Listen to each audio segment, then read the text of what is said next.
ರಂಜಾನ್ ಹಬ್ಬದ ದಿನವೂ ಕೂಡ ಗ್ಯಾಸ್ಗಾಗಿ ಪರದಾಟ ನಿಂತಿಲ್ಲ. ಗ್ಯಾಸ್ ಏಜೆನ್ಸಿ ಮುಂದೆ ನೂರಾರು ಜನ ಕ್ಯೂ ನಿಂತಿದ್ದಾರೆ. ಬೀದರ್ನ ಭಾಲ್ಕಿ ಪಟ್ಟಣದ ಭಾರತ್ ಏಜೆನ್ಸಿ ಫುಲ್ ರಶ್ ಆಗ್ಬಿಟ್ಟಿದೆ. ಖಾಲಿ ಸಿಲಿಂಡರ್ ಇಟ್ಕೊಂಡು ಕ್ಯೂ ನಿಂತಿದ್ದಾರೆ ಹೆಣ್ಮಕ್ಳು. ಸಿಲಿಂಡರ್ ತಗೊಂಡು ಹೋಗಕ್ಕೆ ಏಜೆನ್ಸಿ ಮಾಲೀಕರು ಶಟರ್ ಬಂದ್ ಮಾಡೋ ಪರಿಸ್ಥಿತಿಗೆ ಬಂದಿದ್ದಾರೆ. ಸ್ಥಳಕ್ಕೆ ಪೊಲೀಸರು, ಆಹಾರ ಇಲಾಖೆ ಅಧಿಕಾರಿಗಳು ಭೇಟಿ ಕೊಟ್ಟು ಪರಿಶೀಲನೆ ನಡೆಸುವ ಹಂತಕ್ಕೆ ಹೋಗಿದೆ. ಇಂತಹ ಸಿಚುವೇಶನ್ ಬಹುಶಃ ಹ್ಯಾಂಡಲ್ ಮಾಡಿರ್ಲಿಲ್ಲ ಅಂತ ಕಾಣುತ್ತೆ. ಹಿಂದೆ ಸಿಲಿಂಡರ್ಗೋಸ್ಕರ ಕೊಡ್ಪಾನ ತರ ಖಾಲಿ ಕೊಡ್ಪಾನ ತಗೊಂಬಂದು ನೀರು ತುಂಬಿಸ್ಕೊಂಡು ಹೋಗೋ ರೀತಿಯಲ್ಲಿ ಪರಿಸ್ಥಿತಿ ಇತ್ತೀಚಿನ ದಿನಗಳಲ್ಲಿ ಅಥವಾ ಇತ್ತೀಚಿನ ವರ್ಷಗಳಲ್ಲಿ ನಾವು ಕಂಡಿರಲಿಲ್ಲ. ಬಟ್ ಈಗ ವಿಪರೀತ ಹಂತಕ್ಕೆ ಹೋಗಿದೆ ಸಮಸ್ಯೆ. ಅಂಗಡಿಯವ್ರ ಪಾಪ ಬಾಗ್ಲಾಕೊಂಡು ಹೋಗ್ಬೇಕು, ಶಟರ್ನ ಎಳ್ಕೊಂಡು ಶಟ್ ಡೌನ್ ಮಾಡ್ಕೊಂಡು ಹೋಗ್ಬೇಕು ಅಂತ ಪರಿಸ್ಥಿತಿ.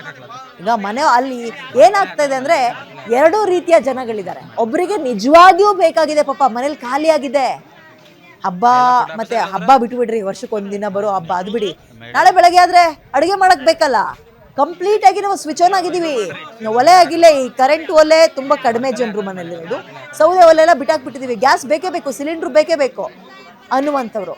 ನಂಬರ್ 2 ಇನ್ನೊಂದೇನಪ್ಪಾ ಅಂತ ಹೇಳಿದ್ರೆ ಅವ್ರ ಮನೇಲಿ ಇದೆ ಬಟ್ ಭಯ ಎಲ್ಲಿ ಏನಾಗ್ಬಿಡುತ್ತೆ ನಾಳೆ ದಿನ ಅಂತ, ಇನ್ನೊಂದು 2-3 ತಗೊಂಡೋಗಿ ಮನೇಲಿ ಇಟ್ಕೊಳ್ಳೋಣ, ಈ ರೀತಿಯ ಎರಡು ಮನಸ್ಥಿತಿಯ ಜನ ಅಲ್ಲಿ ಜಮಾಯಿಸಿರೋದು.